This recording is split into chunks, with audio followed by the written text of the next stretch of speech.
And welcome to the Everyday Board Game Podcast with Daniel. And Daniel. Daniel, welcome. First one of 2021. Wow, I thought we were going to say we were going to be consistent there for a minute. Well, we said it.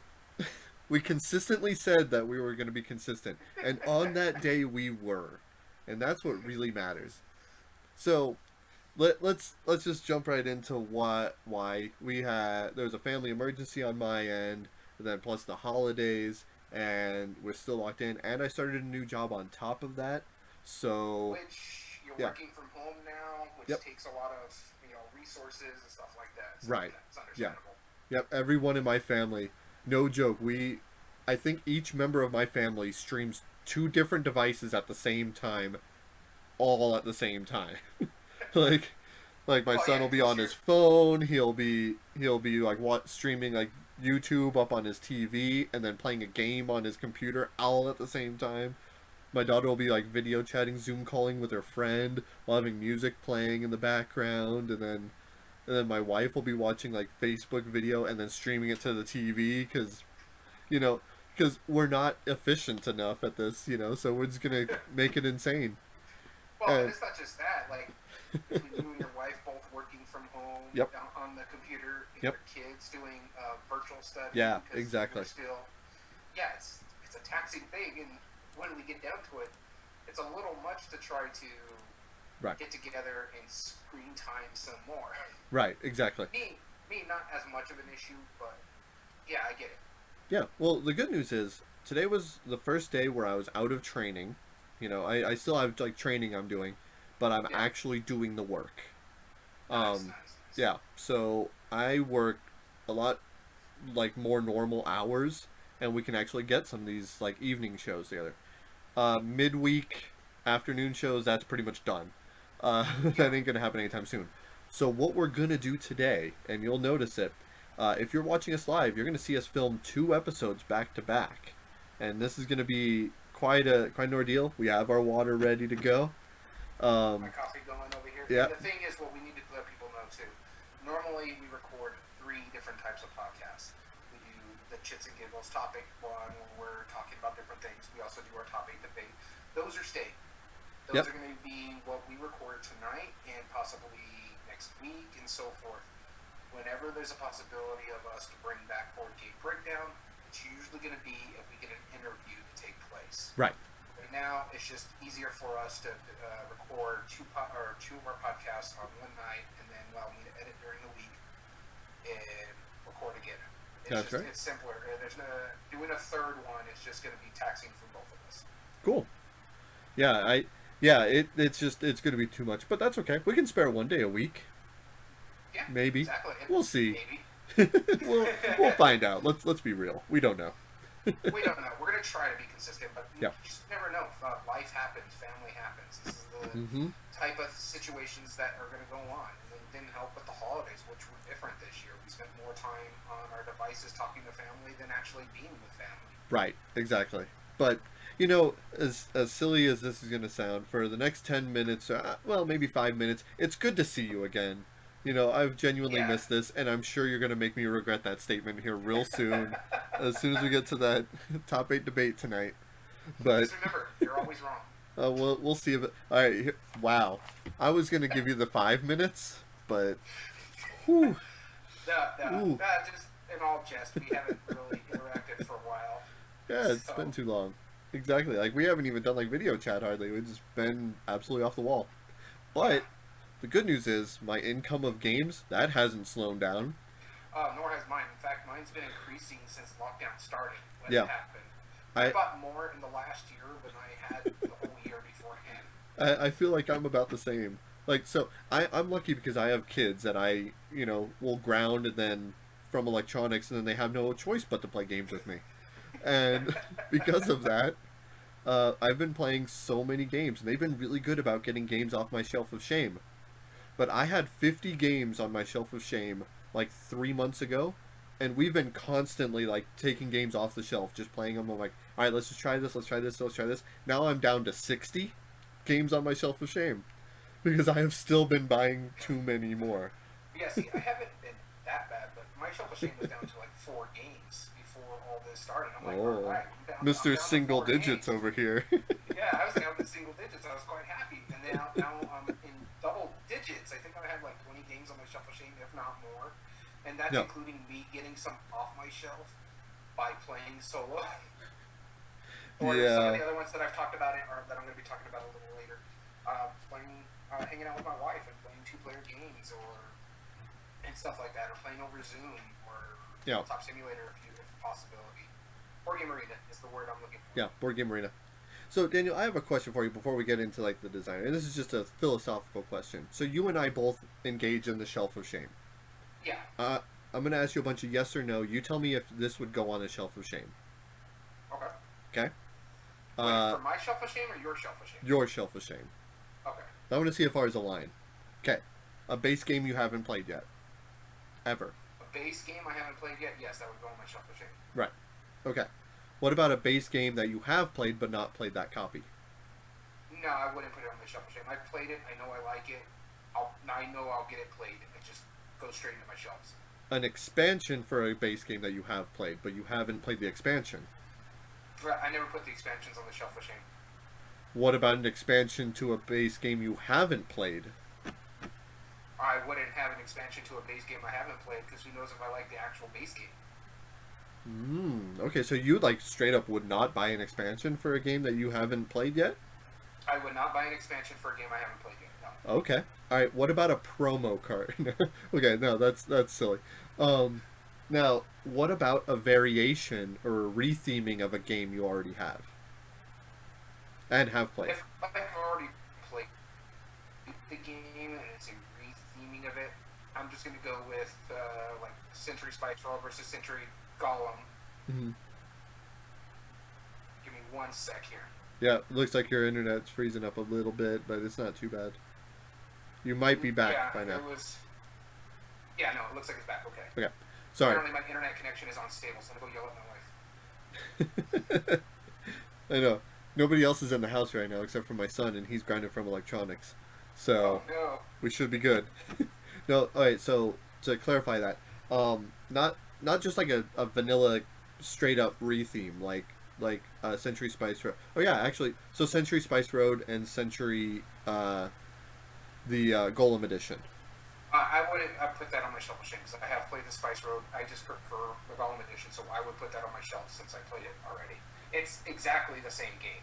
What about a sequel or a predecessor to a game that you've already played? Like, let's say you've played Azul first, but then Azul 2 comes out and you haven't played that. Would that go on the shelf of shame? Yeah, that probably would, because it's going to play differently than something I've already played. So, like, going with the Century line, I played Century Spice Road, and I have played all 3 of the Century games, the Spice Road ones. So, if I bought myself the second one, haven't played it before, then yes, that would go on my shelf of shame, because it does play different. It still has some of the feel that Century does, but what is that? Eastern Wonder? No, it's Eastern Wonders. Yeah, Eastern Wonders. Yeah, so then, it plays differently because it's more about pick up and deliver. Gotcha. Okay. Now I want to give a quick shout out. We had another couple followers since last time, and I still have more questions for you. But Tuna Sheriff, thank you for following us. That was 16 days ago. Tippy AK47, that was 7 hours ago, and Goldfinch Gamers just followed us right now. So thank you so much for that. Yeah, you guys rock. So what about an IP added onto a base game and some slight changes? So, for example, if you've played base Catan, what about Star Trek Catan? Not Starfarers, but Star Trek Catan. Honestly, I don't know. I don't know how I feel about that one because it's pretty much the same game. A little bit add-ons, but it's a different theme. So, if we're talking like regular Catan and Starfarers of Catan, I put Starfarers on there because I never played that one before.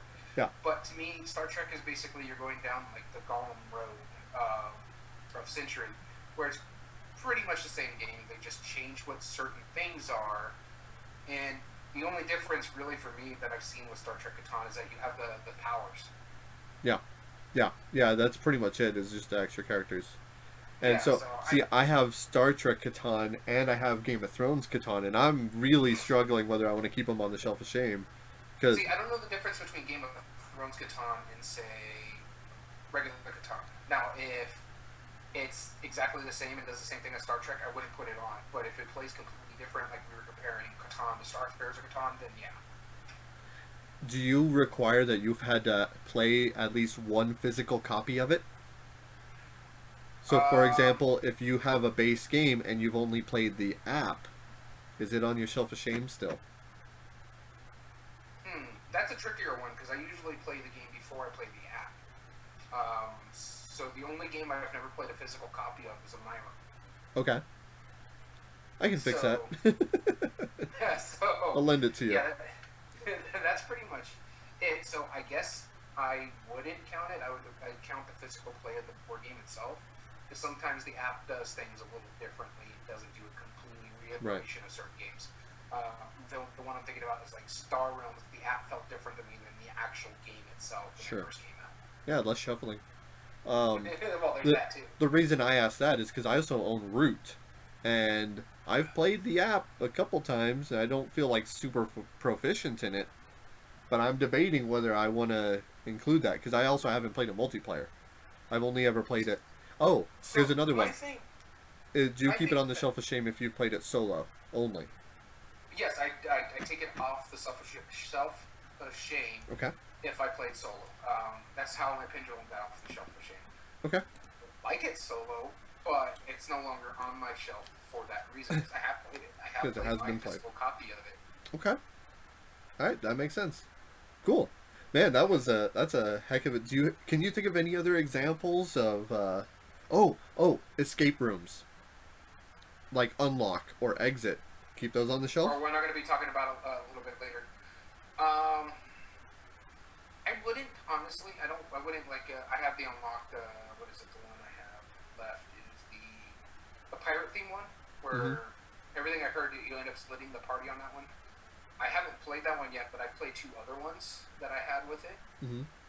I don't have it on my shelf of shame. It's just in like my card box, and so I don't consider it because I know the basis of the game, and once I'm done with it, it's going to go away anyway. So right, yeah. See it's that? Not going to take up. I decided to make my own shelf for just the escape room ones, just because I couldn't justify it either way. And then also, like, I bought one of those 3-pack boxes of Unlocks, and I played 2 of the 3. Like, does that stay on the shelf? They're on their own. They're all in one box. So yeah. Now, honestly, if you just play one of them that comes out of the box, then you've played the other 2. It's not much difference. It's you're matching this to this. You're doing this. You're doing some puzzles. Yeah, the puzzles are a little different, but it's the same. For sure. Cool. Yeah, no, I just thought this was a super interesting topic that I brought up to our Facebook group that we normally bring up, but I couldn't justify like my reason. But there was one comment that I really enjoyed, and he was like, "You bought it. You do what you want. Put it on whatever shelf you want. It doesn't matter." I was like, I love that comment. It is not helpful with what I'm trying to get an answer for, but that was awesome. So, with that being said, I know we're about to get into our Designer Dream Team topic today. That's what we're going to be talking about. But before we do, we have had quite a chunk of time to play games, and we've been playing a lot of different stuff. So, we're going to limit each other down to like 3 or 4. Yeah, for me personally, I'm keeping it to just 4 games that I played over the time, and if we meet next week, I'll add some more games and stuff like that. Right. Because I honestly think the Dream Team is going to take up a good chunk of our time. I feel it will. We got 16 designers to talk about. Technically. Each. So 32 designers, maybe. I think there's going to be certain designer crossover, not exactly in the same How many crossovers do you think we'll have between us? How many designers total? I'm going to say probably 2. Maybe 3. I'm going to say 4. Okay. We'll see. We'll see who's closer. Loser buys drinks tonight. Anyway. Alright, I'll get you a bottle of water. Alright, sounds good. And I will get out of my own fridge just to sell it. I want you to take a water bottle from your fridge and throw it away, and I will drink one of my own. And we'll count that as you giving me a bottle. Alright. That's silly. So, but before we do that, Daniel, what have you been playing? So, the 4 games I went with, and technically mine's a little bit of a cheat because one of the games I'm going to talk about, it's the same game, and I played 2 of that game, what we were just talking about. But Okay. I'm going to start with my favorite game that I've been playing recently. Mm-hmm. You know it. I've talked to you about it slightly. That I've got my wife to start playing Gloomhaven again with Jaws of the Lion. I reset the thing, Yep. started because I was playing solo. We got the campaign going, and wow, is it good! Oh my god, we started around Christmas, just after Christmas, and we're probably about 11 plays into it now, and that's starting from the beginning all the way through. That's Jaws of the Lion or the base? Jaws So of the Lion. Wow. So I figured we might as well just play Jaws of the Lion because it's supposed to be the prequel, and then we may go back into the base. We'll see what happens. But the campaign so far, I'm really liking it. I like some of the changes that they've made to not just the onboarding, but like, hey, you finish the scenario, here's some experience. It helps you get that grind out of the way because sometimes in the first box we were playing, it took forever. We felt like we were at level 2 forever. It didn't feel like we were making any progress. This one, where I think my character is already at level 4. Wow, that's awesome. Yeah, That's not insignificant. That's for sure. yeah. So I love the characters that come in the box. The 4 base characters in that one, they all are really unique. It's interesting, Mm-hmm. and I'm just happy to be playing Gloomhaven again. Honestly, there is a reason why the first one is my favorite game, and this is just reiterating. This to me is just more Gloomhaven, and I'm really enjoying it. Awesome. Yeah, I good do choice. also have to say I like the map books. It just makes table cleanup so much easier, and I highly recommend Gloomhaven Helper to anybody who's playing it. Yeah. Yeah, even I haven't been doing Gloomhaven Helper and I feel I should. But It just makes the setup so much easier because all the monster stuff is just on that app. You draw their cards on that app as well, so it yeah. just makes things so much simpler. That's awesome. Very cool. Good choice. Oh yeah. I need to bust out mine some more. It's sitting right behind me, right over my shoulder, over here. Oh, forgot to mention, I am no longer in my game/dining room. I am now in my office. The soundproofing we're working on right now, but Soundproofing and the electrical conduit you're working. yeah, I don't know about what I'm going to do about that, but we're going to try to get that work done. Yeah. Just to let our video listeners know, if I go dark, we're just going to run with it. Yep, we're just But going as to go long with as it. my battery will allow. Right. So, the game that I've been playing a lot lately, and I've probably played it about 5 or 6 times in the past couple weeks. My kids have been so obsessed with Among Us lately, and that they play with their friends, they're just having it. And so much that it's a meme in our house now where I'll just randomly call my kids sus. Like, you're being awfully sus, right? Yeah.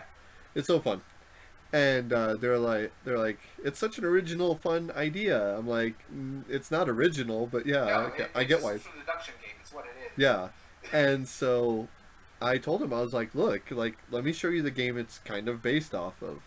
So I showed him One Night Ultimate Werewolf. Right? Oh my god, they love it. That it is so funny. Like, they were so unsure that first game or two, but as soon as I started like completely blaming my son, it's like, I heard you move that piece. You can't tell me you didn't move that piece because I know you did. Like, you got to be quieter, and now I know you're a werewolf because of it. How do you like those? And then I'm just like turning my kids against each other. It's so fun. Danny's the werewolf. I was for one of them. But, oh god, it's so fun, and it's such a good design.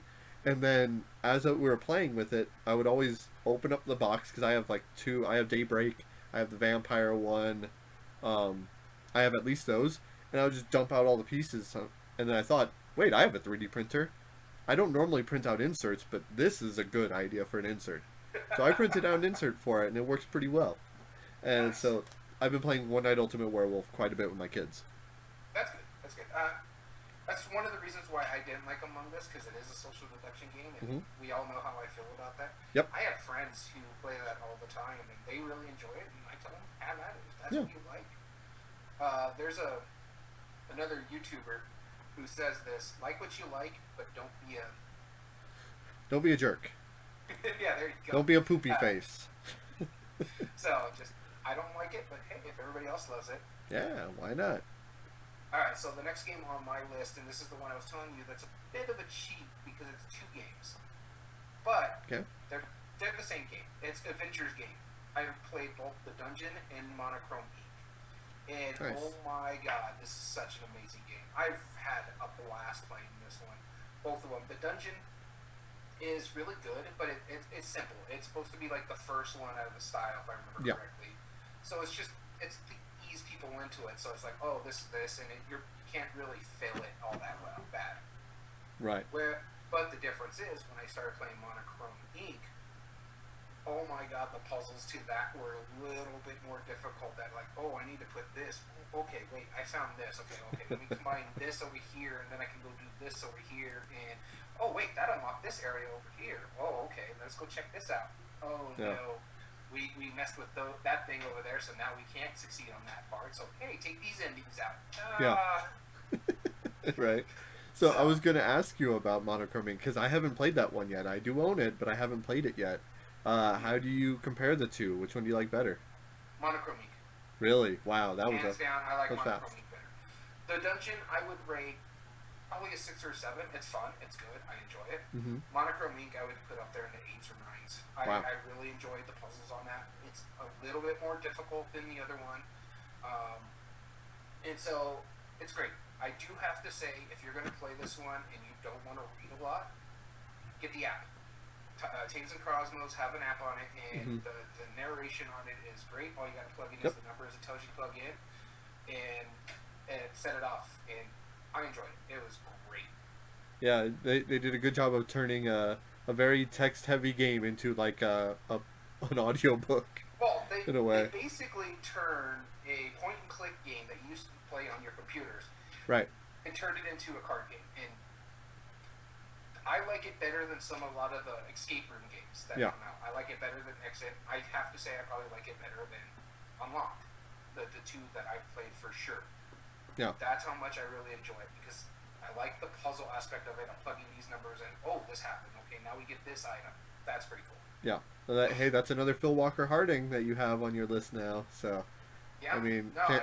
this one's Phil Harding and Matthew Dustin, so it Mm-hmm. fits because there's a dream team right there. There's a dream team right there. Exactly. No, they make great stuff together. The next game that I've been playing is one that I found at a thrift store, and I was just gonna pass it by, but I was like, you know what? Whatever. It's a game called Skyjo. The name makes no sense at all. It's just colored cards, and the cards are numbered from -12, or I'm sorry, -2 to 12. And the idea, yeah, I know they're weird numbering, and they're mostly like 10 copies of each card, but some of them will have like I don't know, like 15 copies depending on the number. Here's what's weird about it.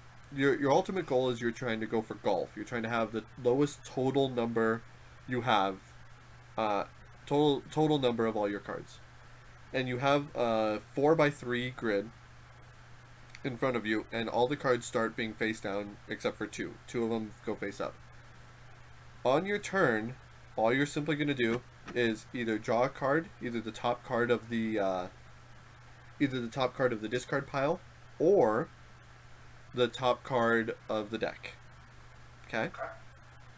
Uh, when you draw a card off the top of your deck, you can choose one of two things. You could either discard it into the discard pile, in which case you have to take one of your face down cards and reveal them face up. If you instead decide to exchange it for one of your cards, whether face up or face down, you replace it with the replaced card. That card goes into the discard pile face up for the next player. So you might replace like a really low number because you're like, oh, well, that's a 2. That's not bad. And it discard a -2. Here you go to the next player, you know. But there's two catches to it. I mean, that's a very simple concept already, right? But there's already two catches to it. The first Okay. is if you ever have a single column of 3 cards that are all the same numbers, gone. Doesn't matter what the values Okay. are. So if you have 3 11s, buy 33 points. Simple. And then the second thing is the player who triggers the end game is the first one to flip all their cards face up. Okay? The player who does that gives everybody else one turn, and then if they were the if they were the lowest valued, then they're fine. But if they were not the lowest valued total, their score is doubled. Oh man. It's surprisingly fun. Like I totally like would have expected a bottom shelf game with it. Like picking it out, it doesn't look all that impressive, but I saw some reviews and they were mostly moderate. And I was like, okay, I can dig this. And we played it, and me and my kids have been having an absolute blast playing it. It's That's really good. really fun. So Skyjo, who knew? Yeah, that sounds interesting. Yeah. So, my third game that I'm going to talk about, I've talked about it quite a few times. Probably, I think I talked about it in our last podcast I recorded, Chits and Giggles, and that is Wingspan. I've been playing it. As you can see above me, I've got the most Yep. recent expansion, Oceania, and that's why I wanted to talk about it because I have played with the Oceania, and I love the new boards. I really do. Some people like them, some people don't. I enjoy them. I get why some people don't like the new Nectar, The Nectar tokens, right? the Nectar tokens, and yeah, I can get it. It is a bit overpowered, but I like them. They're enjoyable. They make it fun because of some of the new stuff that's coming in. I got everything mixed in now, Yeah. so there's just a mass of birds, and I like the new in-game powers that the birds have that were added in the Oceania expansion. So some of them are like, hey, it's in your thing. If you have so many of these birds, then you get this many points, or so forth and so forth, stuff like that. So Yeah. not only do you have the in-game goals, you have in-game birds that help you get more points. And there's nothing wrong with just getting more and more points. And I enjoy it. So I'm not going to go too much onto it because I've talked about it a plethora of times. Though I am happy because I just got an email from BGG, Board Game Geek Store. They're going to have the nectars here sometime soon. So Yep. I can't wait saw for that, those. the upgraded bits. I know. I just recently got all my upgraded bits. Oh man, you got to see those Targi bits. Those are They look nice. mwah. Really good. Man, I've never spent so much on not so much. Yeah, you spend so much on non-board games, just components. Right. The next one I want to talk about. Speaking of good components, check this out. I'm gonna do a little show and tell. Sorry, audio listeners. By all means, I encourage you to check this out, or at least check out the webpage, because this is a game that I just got from Kickstarter from some friends of mine. They are Thing 12 Games, and they just sent out Dinos Not Assembled to all their backers. Dinos Not Assembled is a very simple family weight game about building dinosaurs. Okay. Hmm.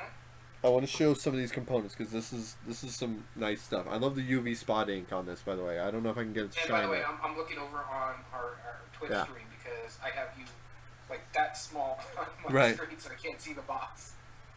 The rule book says how to assemble dinos. I love that. Right.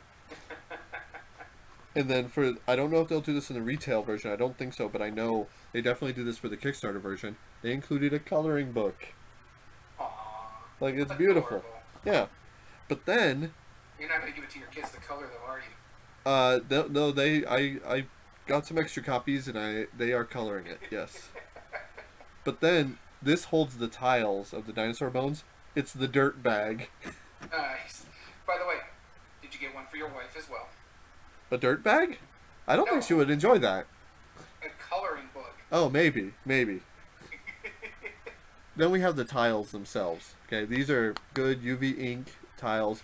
They're bigger Plus than you married a Carcassonne tiles. dirtbag. Huh? Plus Yeah, you they. married a dirtbag. She made. Oh, jeez. All right, I'm just gonna keep going, trudging along. Then you have some that are like red. That are. I think this is red. Daniel, help me out here. Is this red? Asking. I don't know. I'm not on that screen yet. Yeah, those tiles are the more rare Yes, ones, and so you have the actual center board, which shows the museum and shows all the spots for each of the players to put their dinosaurs. Your goal is to build 3 dinos. Okay. Then you have your individual player boards, which every player has one of these, Okay. where you keep your cards and you can keep up to 4 of the pieces themselves. Okay. I'm just jumping through it real quick just to show you the idea. And then you're going to be building these dinos, which, if you look, amazing art. I love this art. The Velociraptor. It's quite nice art. Yeah. What I'm seeing a little bit there, I'm going to see it bigger over here. But Yep. and then it has the 3 pieces of fossils that you need to build them each. But I mean, here's that's a bit too of an adorable Velociraptor, but it is adorable. just wait, because then the starting player gets a giant claw or tooth. I'm not sure, but this thing is massive. Look how big Yeah, it is no. compared to the size of my head. Now, granted, it's a lot closer to the camera, but it's not much smaller. Put it more towards back to your head, because when I first saw you pull it up, it looked pretty big. Yeah. And then the final thing I gotta show you, these pieces are amazing. Dino meeples. I Dino don't know. I mean, don't meeples. get me wrong; those meeples look really nice, but they're not as adorable as the tiny meeples in Tiny Epic Dinosaur. Well, yeah, but the thing is, these are a lot bigger. They're screen printed, and they match the Oh, illustrations. And they're okay. screen printed on both sides too. So I got a question: Yeah. is there Stegosaurus? Yes, there should be. I think All right. maybe. Hold on. I can find out for you in just but a moment. But let's see here. Because That's all that then matters. There better be a Stego in there, because that's the best dinosaur. there is a pink stego, pink and purple stego. I'm fine with the color combination. Yeah, that's a As good long color as they're a combo. Stego. There's a stego. You got it. They got you, man. They got you. Do they have a Spinosaurus? A what now? A Spinosaurus. Or, yeah, I think that's what it's Spinosaurus. called. I'm not familiar with the Spinosaurus, but It's the one with the big cell on its back. the big that thing. Yeah, that's my Um, wife's favorite cell. your wife might not like this game as much. I don't think so. But honestly, the variety that they have in here and the fact that they have all the Dino Meeples, the Yeah, components no, are phenomenal. And from what I mean, the Kickstarter was inexpensive, but from what I understand, the retail price is going to be pretty inexpensive as well. But yeah, man, cool. good quality stuff. I just want to show that off because not only are they good people over there at Thing 12, like they make good games too. So go check it out. I'm slightly biased, I know, but I do like their work. No, I have met them. They're really nice guys. Yeah, they're hilarious too. If you ever get a chance to meet them at a convention, do it. Yeah. So that was Dinos They're- Not Assembled. That's pretty cool. That actually sounds really cool. The Yeah. art's amazing. I'll have to try it out one of these days. Hmm. You know, when we can actually get together with friends. When we can family again. All right, so my last game that I'm going to talk about Okay. is a game everybody's been talking about. Just recently picked it up around Christmas because funny story about this one. My wife asked me what I wanted for Christmas, so I told her some board games and stuff like that. So she got all happy because she got a board game at Barnes and Noble. She's like, "All right, I found it. I'm gonna go get it." And she bought it, and then she comes back and looks at the list because she didn't have it on her, and she's like, oh no." And so what she got me was Dune, the reprint by Gale Force 9 from Uh-huh. back in the day from the old one, which is fine. I really do want to try that one. But the one I wanted was Dune Imperium. Yeah. And so she's like, just order it. I made a mistake, just order it. I'm like, it's fine, I'll get it, no, just order it. Okay. You're not going to tell me more Yeah. than 3 times to order myself a board game? She'll tell you at least 2, but probably not more than 3. Yeah. So, I went ahead and ordered and picked up Dune Imperium, and oh my god, I really had a blast with it. I love the combo of deck building and worker placement. It's such an interesting way to combine the 2 mechanisms that I thoroughly enjoyed it. It's made me want to see the new movie. I haven't read any of the books. I've only seen the old 80s movie because my dad's a big sci-fi fan. I enjoyed it for what it was, but it's an old 80s sci-fi movie, so... Yeah.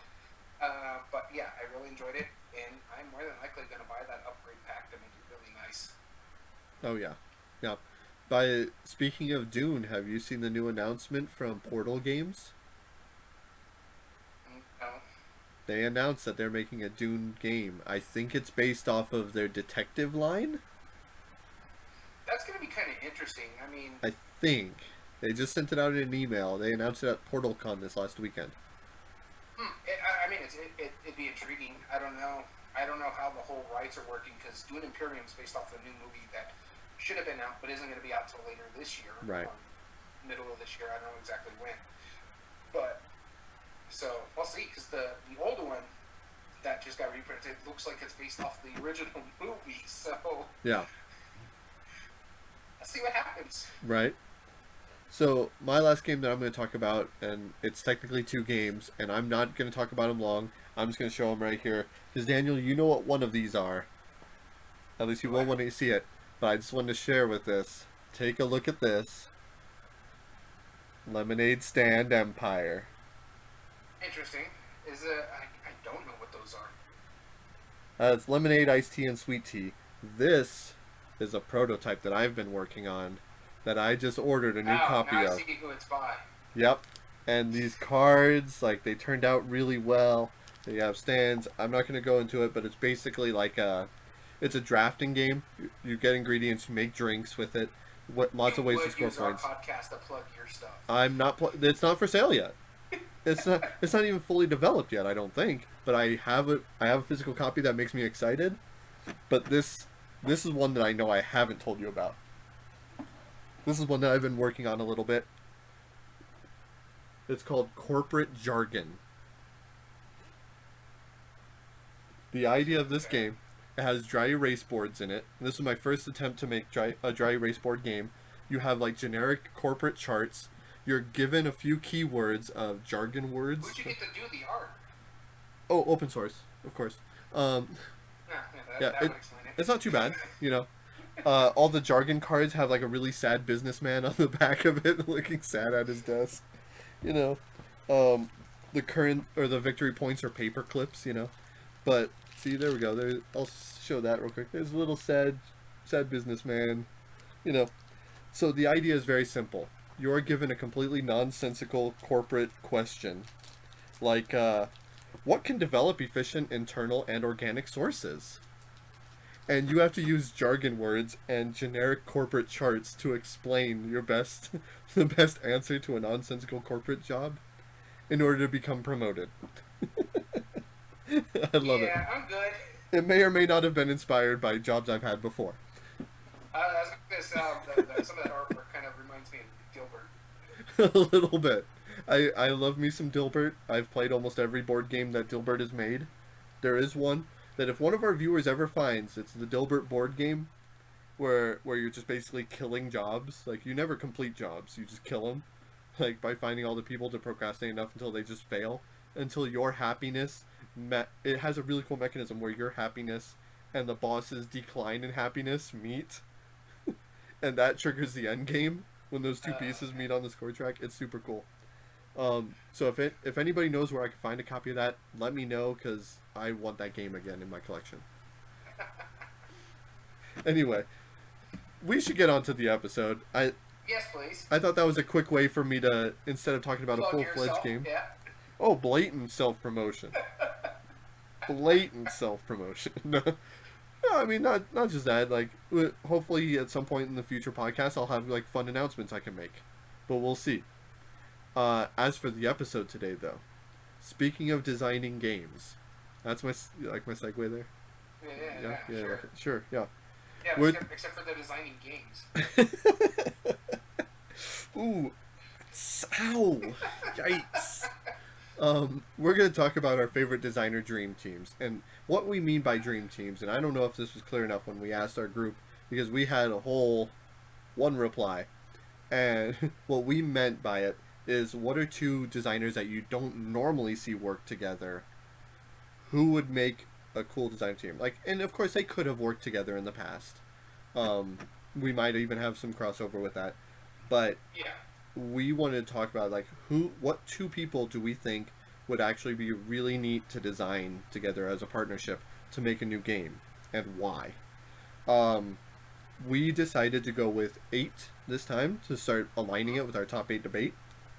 And so we'll give a quick description on each of those and explain why we think they would make a good team. Now, my back 8, these are not necessarily in any particular order, but my back 4 groups, I want to clarify, I don't know why I think they would make a good group. I think I know like that they would probably make a good duo for one reason or another, but there's nothing specifically that says that. So I'll explain those more when I get to them. Yeah, I'll get into why I have mine the way it is.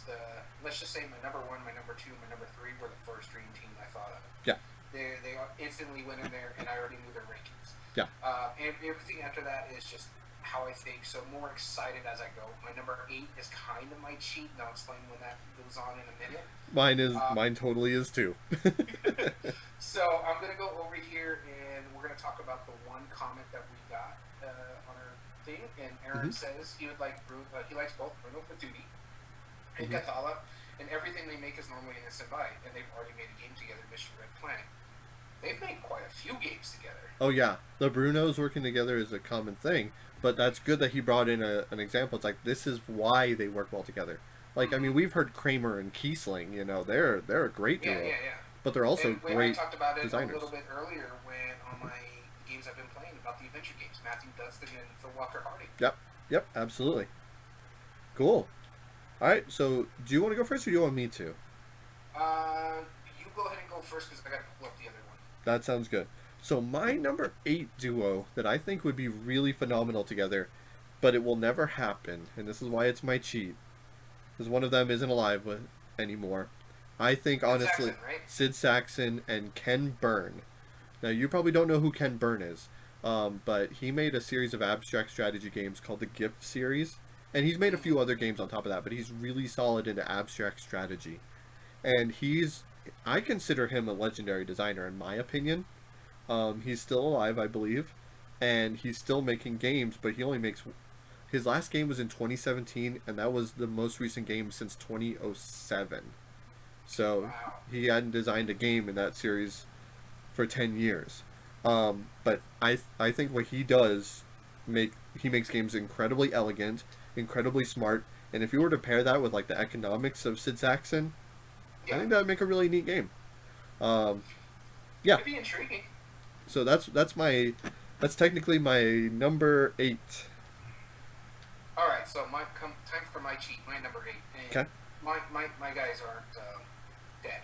So my cheat for this is because it's not a design it's a design team. And it's Prospero Hall. Yep. with Okay. Corey Konieczka. And hear me out. Okay. I'll listen. Corey is known about like those big, grandiose games. You got like your Fantasy Flight, your Twilight Hmm. Imperiums, and stuff like that, which I think are phenomenal games. Yeah, they're a bit long. But Prospero Hall is known for simplified, fun games that are real. Yeah. Case in point, Horrified or Back to the Future.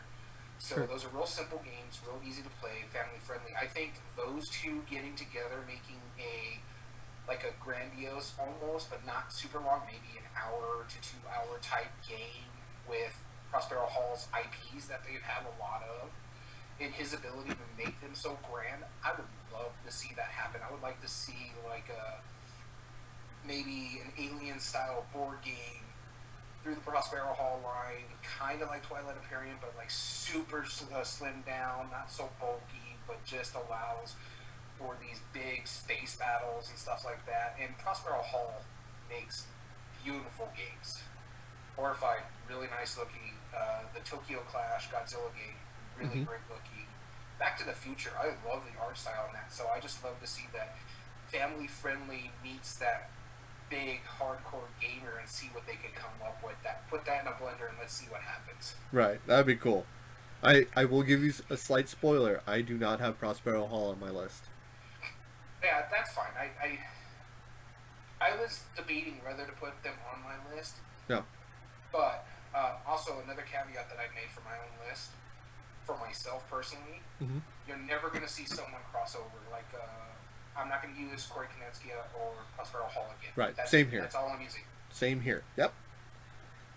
My next one is this is one of those examples that I think that they would be able to make something really neat together. I can't even fathom what it would be. That's But actually going to be my next one. yeah, I have the combination of the nature enthusiast and the farmer as far as designers go. I have Hargrave and Rosenberg.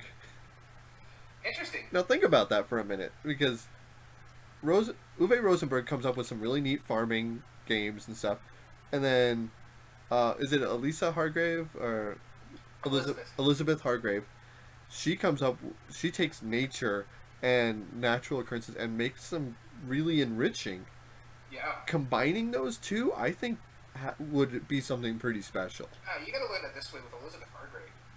She made Wingspan, which just was Hmm. gangbusters. It went nuts. As you can see above me, I enjoy that game so much. Hmm. But then she followed that up with Mariposas, and everybody fell in love with that one too. Yep. So not as big as Wingspan, but whatever is really going to be that transcending game like Right. Wingspan. But she still followed it up with another hit, and Right. it's Exactly. And see, and then that's there's Rosenberg, who's yeah. Every game he Rosenberg makes is farm. Yeah. No, but imagine or like polynomials. or polynomial farms. Yes. No, but imagine like the animals in there having like a weird, like a cool history, and then him Mm-hmm. making like this enriching like mechanisms to go along with it. Not putting down Elizabeth Hargrave's mechanisms; they're solid. But Yeah. I love the idea of like building like a ranch and stuff using these animals, and then actually having it be like more accurate and enriching because of it. But No, so no, no, I get that's my that. number 7. So my number 7 is along the same lines of your number 7, where it's I just want to see what happens. And so you got Bruno Cathala, the man of mechanisms, who has got a plethora of games out there. We played a Uh huh. wide variety of his mechanisms. You got Five Tries, which is Moncala. You got what is that other one? The one we played where he's telling a play. I can't remember the name of that Oh, one. you had to put me on the spot. Uh, Shakespeare? No. Historio. Histo- yeah, Historia. Yeah.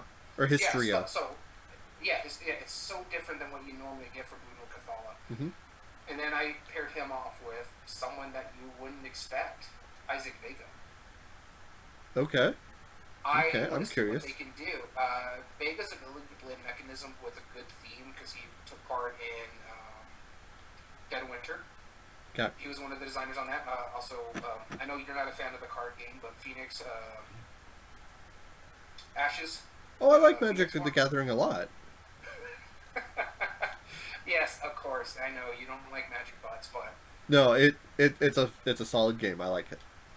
but it's a solid design, and I would Hmm. like to see Isaac Vega and Bruno Cathala. I want to see what they could do together. I Yeah. don't know what they would come up with. I don't know how it would blend with these two different um, types of designers, but I would be eager to see it.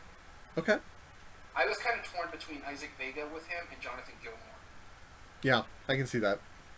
so I just went with Isaac Vega just because I would like to see it. Yeah. Okay. That makes sense. The next one. Speaking of magic butts, um, Is this the I actual Magic Richard Garfield? Richard Garfield is one of them. But I would want to see him paired up with another person who I think does really great head-to-head two-player strategy card games. And he's just one of we've had him on our podcast and he's one of just like the funnest people to talk to. He's super cool, lives up in Albuquerque, owner of his own company, Level 99. I am talking Brad Talton. I think him and Garfield could put together one of the neatest, like, it doesn't even have to be collectible, it could be a living game, expandable game. I think if they just put something together, because you take BattleCon and Magic. Magic is kind of luck based, but it's really efficient and there's a lot of depth to it. BattleCon is the definition of strategy. It is like Actually, I would chess. actually take away Magic as much as people like that, but mix it with like something like Keyforge. Keyforge, yeah. No, seriously, like those two can make such an amazing like head-to-head card game. Mm. Yeah, I want to see I'd that. play it. No, don't get me wrong. Yeah. Oh, I would stop what I'm doing to play it. Absolutely. All right, so That's my my number number 6. 6. Yeah. You want to figure this out? It's our first crossover. One designer. Okay. I'm gonna ask Elizabeth Hargrave. Yep. Yep.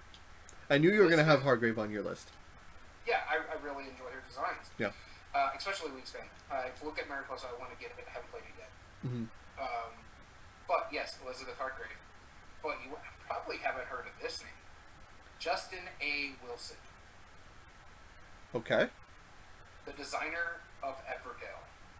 Okay. All right. Wingspan meets Everdell. I like the fact that they both do simple mechanisms and make beautiful games. Because Everdell, it's a tableau building game with worker placement on it, but it's a lot going on, and I mentioned this. You'll hear it later in our topic debate.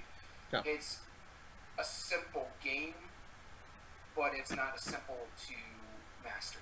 You have to figure out the mechanisms. Yeah, the cliche, easy to learn, lifetime to master. Yeah, no. Yeah. So I would love to see what they would do, because it would probably be one of the most beautiful games ever created.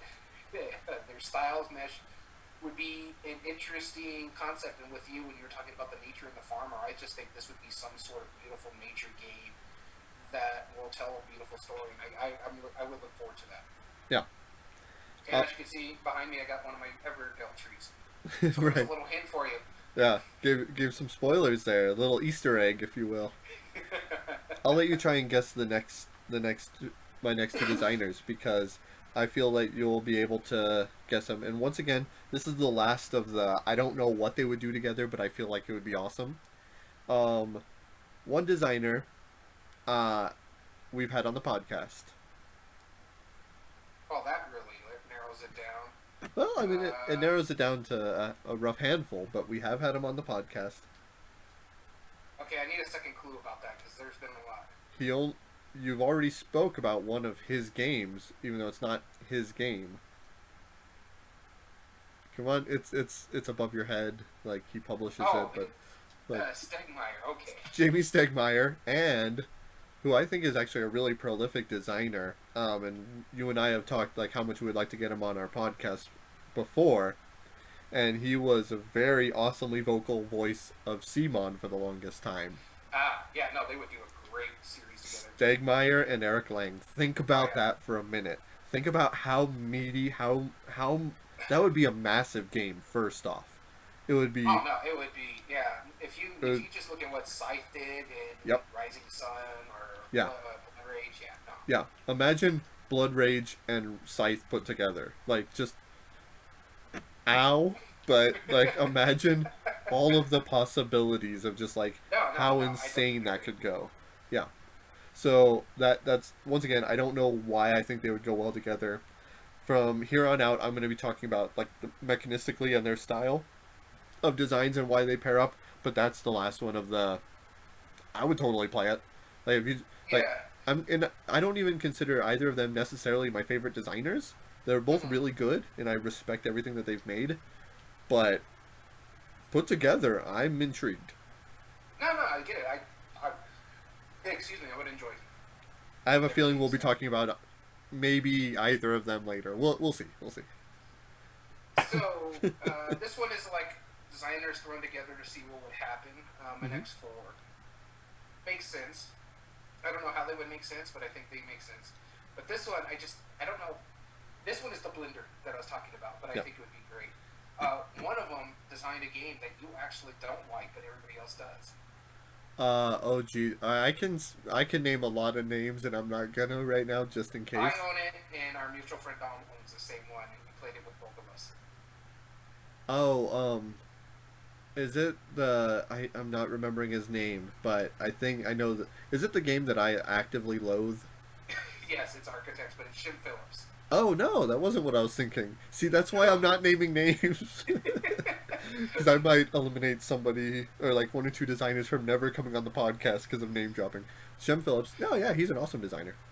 Yeah, no, I'm just saying. I just hate that one game. One game of his that you don't really like. But that's not just him though, right? Didn't he work with somebody else? He's got someone else on that, but I just went with Shem Phillips. So it's whoever the other designer is that. No, I'm just kidding. I'm kidding. That's probably not true. I'm just kidding. And the other designer we've had on the podcast as well. Jim Phillips and Davio? No. No. Okay. Probably not Brad. I'm a big fan of this game, and so we got to talk to him right before a Kickstarter. After one Kickstarter was done. Mateka? Mateshka? Keith Mateka and Shane Phillips. Yeah. Okay. You got your role player, you got your Western Kingdom series or your Raiders series, whatever. He's coming up with a third series, so we'll see what happens there. Right. But I just think this would be an interesting combo of someone who's really playing around with the worker placement aspect of games, and someone who can. I know he's using it from Dungeons and Dragons, but has made a really good world that a lot of his games are tied into. Even games that he doesn't design. You look at Cartographers, not a game that he publishes but not designed, but it fits in that little world that he's making. Role Player Adventures is coming out, and more Cartographers and stuff like that. So I just think it'd be interesting to see the world building that these two could do together. Yeah. With some interesting combination of mechanisms. Okay. I see you on that one. Yeah, okay. I'd play it. Yeah, because I really do... Most of Shem Phillips' games, I do like a lot of the mechanisms in it. I just really dislike one game because of one mechanism. That's really all it is. The sequel to it, Paladins, I haven't played Viscounts yet, so I can't tell if that one's better. I would try Viscounts. Absolutely. I would try Viscounts. 100%. I'd be willing to. But if it had that same, like forcing people to be jerks to each other, then it's like, nah, then he's gonna decline. Alright. Going into my number 4, now I have designers that I think are very similar in their style of design and mechanistically, and I think they'd be able to make something very interesting with it. I will, you know what, I'll buy you a drink if you guess either of these two, but I do think both of these guys come up with really interesting takes on classic mechanisms, if that makes sense. Like, every game that I've played from either of these designers, they've taken a very simple concept and reworked it in a really interesting, new, and innovative way. I've heard you describe two people like that. I'm probably going to be way off, but Phil Walker Harding? It's not Phil Walker Harding. I knew you were going to say that. It's not him. The only other one I've ever heard you describe that is Rainer Knizia. Not him either. So, I know neither of these guys. It's unlikely. One of them is the designer of Kodama and Space Junk. It's Daniel Solis. Okay. He takes like really interesting things. Like that's a Mancala mechanism that's going in different ways. Mm-hmm. I like the set collection in Kodama. Like he everything I've played from him, I've really enjoyed. And then the other guy is the designer of Istanbul, and there's a space game that he made a long while ago. And he's one of those names that if you say it, I'm down to play a game with his. Rudiger Dorn. What was the one we did play of his? Was it the one with the maps? Maybe. Where you're trying to get through like the temples or something like that. Oh. Making a tile laying pathway. He made the one that was nominated for the Spiel a couple years ago. I think Luxor. Yeah. Okay. Yeah, that's a Rudiger Dorn. That's exactly what I'm talking about. Imagine, like Space Junk and Luxor combined together. Like, you see where I'm going with this? Like, they're very simple, but like that's super innovative in a way. Like, just the hand of cards in Luxor, where you're picking either the left or the right one, and you add the card to the middle. That's cool. Then you're ultimately going wrong. Like going past a certain part to get another adventure into there. No matter how far all your adventures are, drafting the right card, like it's just, there's so much cool, thought-provoking ideas in that game, and same with Space Junk. That's what really sold me on Daniel Solis. It has some really neat stuff in it. I love that discarding a number to jump the other way, like that number of spaces. That's super cool. I love that. Yeah, it's neat. I did like Space Junk. It was an interesting game. Yeah. So I think they would be a pretty decent combo. Yeah. So Daniel Solis and Rudiger Dorn. Work it out. Figure it out. I want it. My number 4 is a lot like your number 4. But we're talking about simplified, streamlined game designers. Phil Walker Harding? Yep. Okay. I don't know if you're actually going to get the next one. Probably not. Because I don't think you're going to pick Knizia. No, I'm not. Okay. We've already talked about his game earlier. Oh. Was it one that we played? That wasn't in our play, but we did talk about the game. Because I was about to say Dunstan, but I already talked about his game earlier. Is Stegmaier? Are you talking Stegmaier? Nope. Then, you know what? Just give it to me. I've taken too many guesses. I'll tell you. I'll just give you the last hint. Gollum. Oh, Emerson Matsuchi. That's a smart idea. He's not on my list either, and I can't believe I didn't think of his. Yeah, he's really smart. I was thinking about this because I was looking at my silver and gold box, and I was like, "Ooh, Phil Walker Harding would go good with that. He hasn't already worked with that along those lines." I'm not going to put Knizia on the list because I'm not a huge fan of his games. I understand a lot of people like him. That's fine.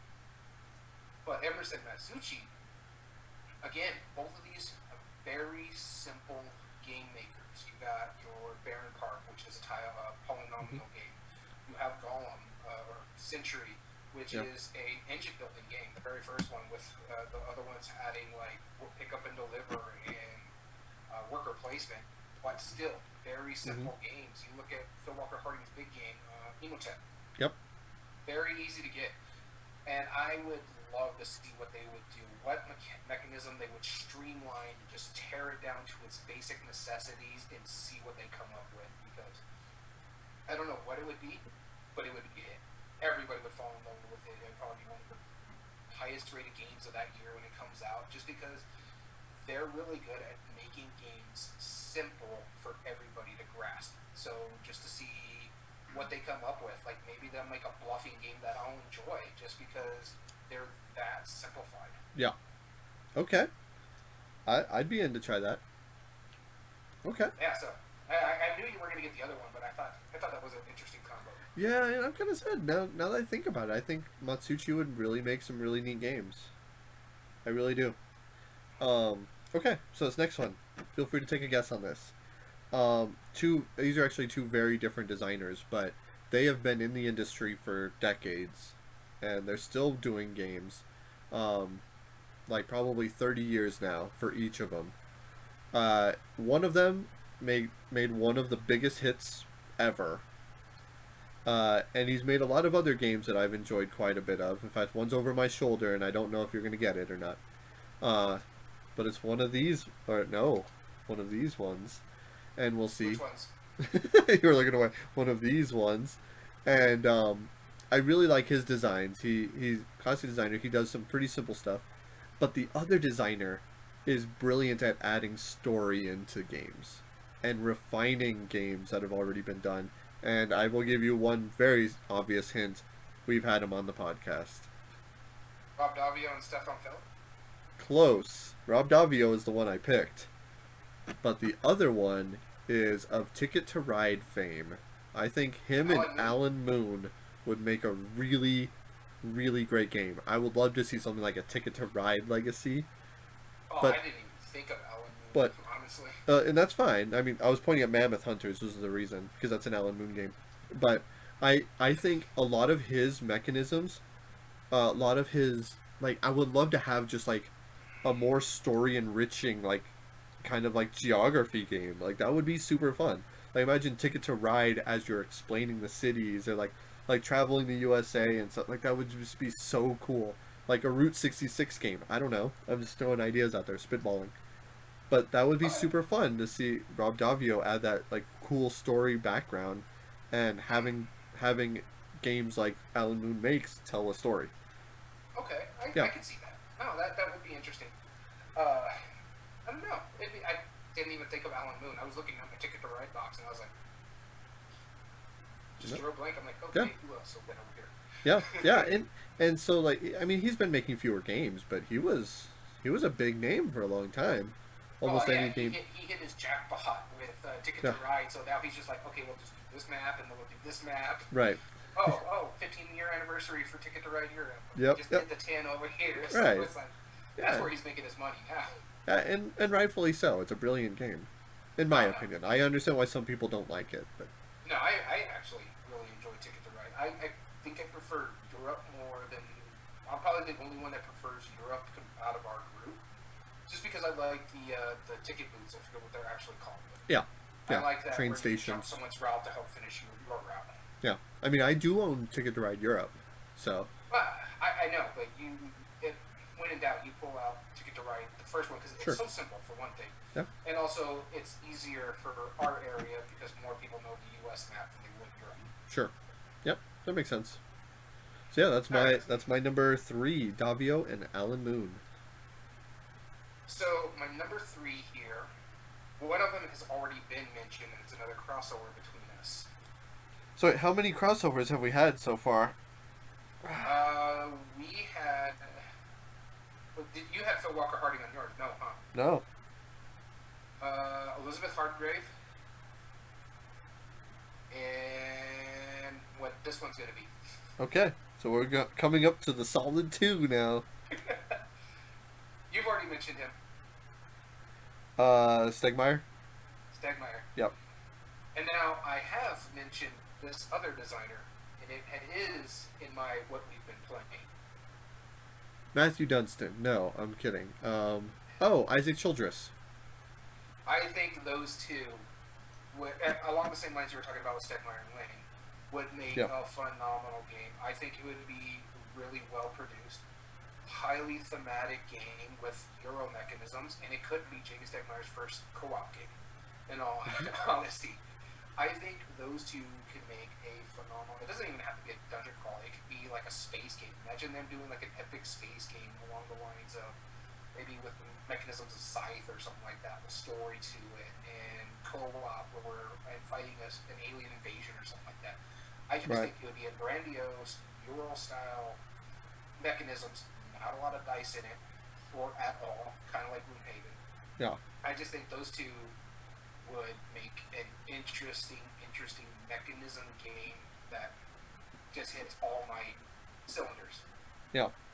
You know, Isaac Childress, he's interesting to me, but you know what I want to see him do? I want to see him make just like a really simple card game. Like, and like, hear me out. I think he could. Like, the cards in Gloomhaven, I think are really smart.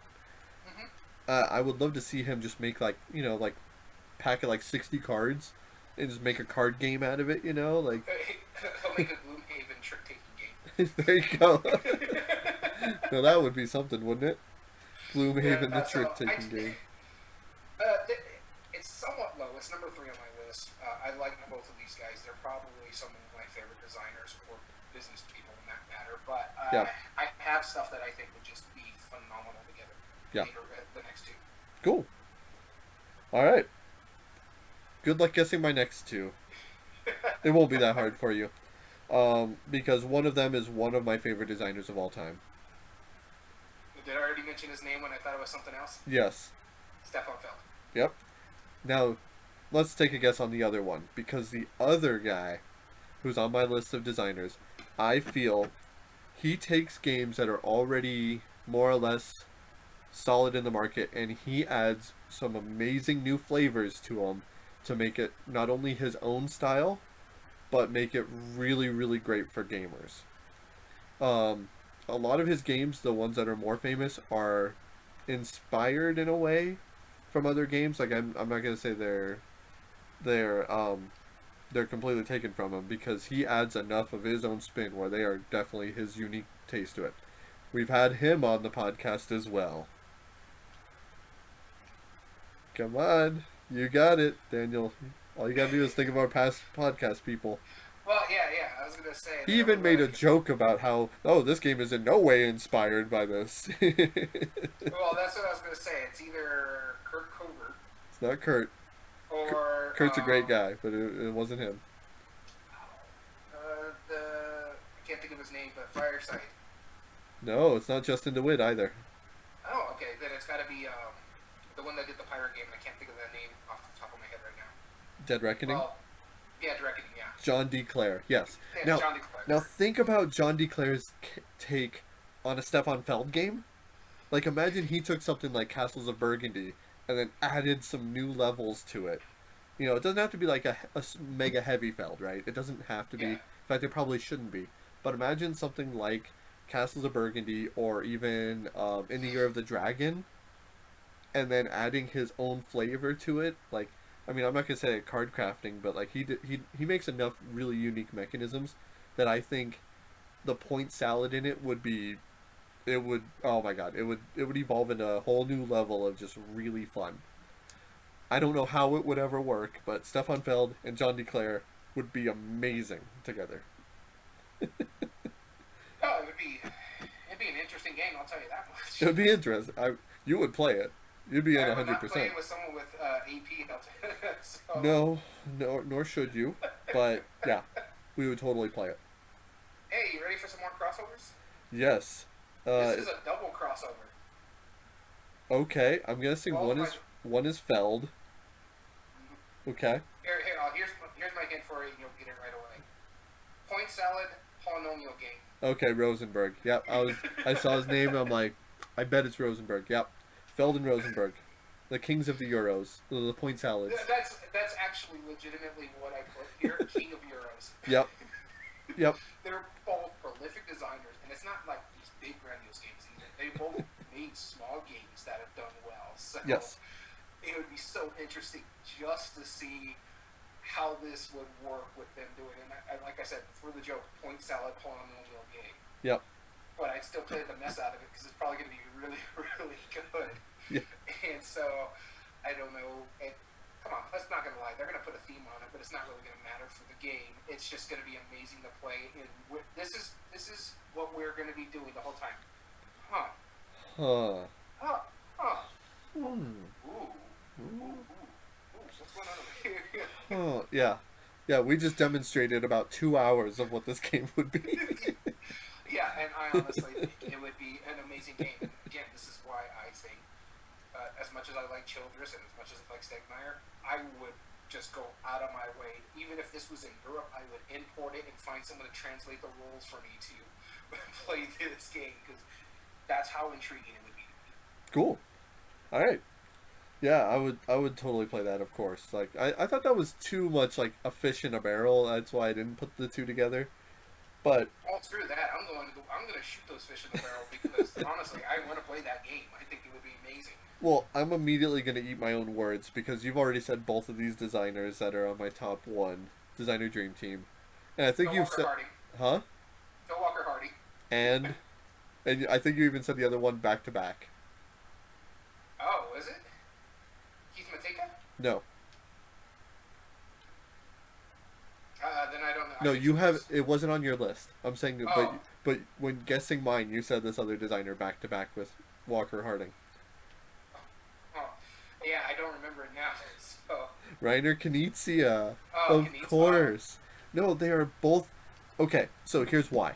Here's why. mm. Okay, I'm gonna describe exactly why, and you're gonna play the game as soon as Also, it I comes out. did call your number one. I just called it the wrong You spot. called both of my number one. You were too preemptive. No, Knizia comes up with very simple but incredibly unique and innovative mechanisms. I can teach you one of his games in a matter of seconds, but the mechanism that's involved with it will not be anything that you've seen before. And you'll think to yourself, how hasn't this been made yet? Now, granted, you make 800 games, you're going to get some of those unique mechanisms, guaranteed. Like, I mean, the wife and I just played last night a round of Age of War that uses, like, the Elder Sign style dice rolling. Very Yeah. simple. But it's a brilliantly simple, amazing, streamlined game. Now pair that up with the designer of Sushi Go and Baron Park and all the others that Gingerbread House, like that games that are so elegant and simple that can build off of each other where you don't you learn them in seconds and you're like, all right, I know how to play, and then I'm playing it, and they're so enriching. They are made to work together, and I want to see it happen. I will personally Nah, front money to do it. I'd rather have Harding and Matsuchi. That's fine. That's not far off, but I think Knizia is a better fit for him, just personally. Yeah. So that's up to Uh, 5 crossovers now, and on to your well, last. we're have to hit 6 and 7. You've actually mentioned both of these in your list. Okay. Uh, Richard Garfield, No. Eric Lang then is definitely one of them. Yep. Okay. And They might have worked together before, but Davio? yeah. Okay. Okay, go on. I see this. I just think about it. You mentioned it before. Eric Lang, big grandiose games. You look at Rising Sun, you look at Blood Rage, you Mhm. look at Cthulhu Death May Die, where he made his own lore out of Cthulhu stuff. So, Sure. and we put a legacy aspect with it with Rob Davio, and it doesn't necessarily have to be a legacy. It could be a campaign style game. I think it'd be phenomenal with these two. You don't even have to do like Rising Sun or Blood Rage. They can come up with their own game with these big grandiose minis. Yeah. It could be a warring, it could be a co-op. I just think these two would make probably one of the more amazing legacy style games out there. Just because they're both very prolific and very strong at what they do. And you mix those together, and I put it here, it would give you great minis with great storytelling And everybody likes those kind of games nowadays. I am a huge, and if you notice by my list here, I'm a huge fan of blending Ameritrash style games with Euro mechanisms, because I love really big, grandiose thematic games. That's why Gloomhaven is at the top of my list. And Euro mechanisms, because there's not a lot of luck involved. I like dice rolling, but sometimes it can get a little much if your dice aren't rolling in your favor. Whereas where something like Gloomhaven, it's card play. So imagine them doing something like that with a great style, blending of the European style or Euro style in Ameritrash. Yeah, there might be dice rolling in it, but it might be mitigated. Let us do it like a dice forge kind of thing, where it's like, oh, you get to add these to your dice, all of Rise of Queensdale, where you get to add and make your dice add stickers, better as you go along. I think it would be amazing.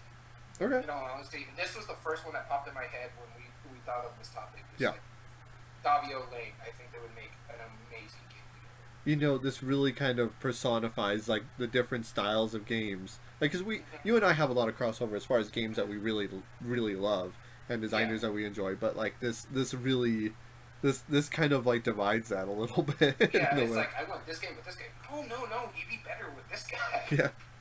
Yeah, we'll just have to do like a fantasy draft and just see what happens in the future. Oh man. Well, that was a fun episode. I really wish we would have had more people joining on the conversation, but c'est la vie, you know. Yeah, we're gonna have to get back. We're gonna have to regrow. We've taken too many breaks, and it's understandable. Yep. We just have to go back to that grind. That's exactly right. So if you listen to this in the future, let us know down in the comments, or let us know. Send us a message, send us an email, whatever. Let us know what you think are good designer dream teams and why, because we'd love to talk about it. Maybe in a future episode, we might revisit this. So, if you ever want to watch this live, you certainly can. Join us at twitch.tv/everydayboardgames. And as always, all videos are re-uploaded on YouTube at Everyday Board Games Podcast. If you do find us on YouTube, give us a like and subscribe. And you can send us an email directly if you have ideas for the show or want to pitch us whatever, I don't know. Or just say hi. Do it. Yeah. Send us email at ebgboard... No. What is it now? It's everydayboardgames2020 at gmail.com. It's been a while, folks. It's been a while. I don't email myself. You can find all audio versions on most podcasting platforms under Everyday Board Games Podcast, which includes Spotify, Google, Amazon Music, and Podbean. I kind of slowed down on trying to get it on Apple. I will try to get going again, but with the break and Christmas and holidays, I took a break on that. You can also find us on Twitter at EBG Podcast. So, thank you for joining us today on Everyday Board Games. As always, I've been Daniel. And I've been Daniel. And we want to thank you for tuning in. Have a good one.